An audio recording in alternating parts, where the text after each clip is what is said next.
Ugma nagyud ipahigayon ang opening ceremony sa 32nd Cebu City Olympics diha sa Cebu City Sports Center nga mulanat hangtod Disyembre 18 ning tuiga. Gipahibaw sa Department of Education Cebu City Division nga tungod anaa pa sa curing period ang rubberized track oval nunot sa subling pag-rehabilitate niini, isibog na lang ang track events ngadto sa Enero 3 hangtod 5 sunod tuig. Kini aron dili na subling maguba ang track oval aging preparasyon sab sa sinulog sa Sugbo 2025. We have a plan A and plan B. So ang plan A na to, di man ta ma-materialize because wapan curing period. Dili na sa nato at hon, kaya base niya maguba sa noon na yun.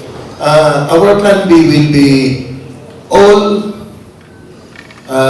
track events will be played on January 3, 4, and 5.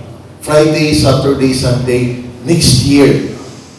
Okay. At least dili pa kayo samog.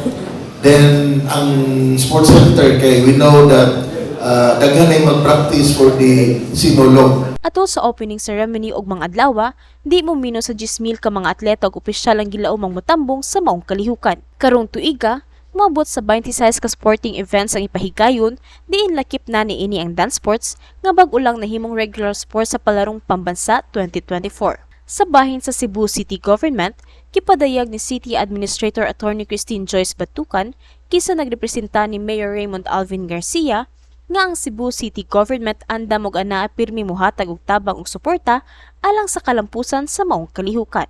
We want you to know that we are always behind you in this event, as you have always been also to the Cebu City Government. No? So, if there are any help na we could extend, if na mo'y kinahanglan, willing record me, kulita lang me, i-follow up lang me. Nasayran nga ang mga atleta nga makaduog sa Cebu City Olympics mo'y ipadala sa regional meet. Kini ang balita, Nova Yanson, Cebu City News.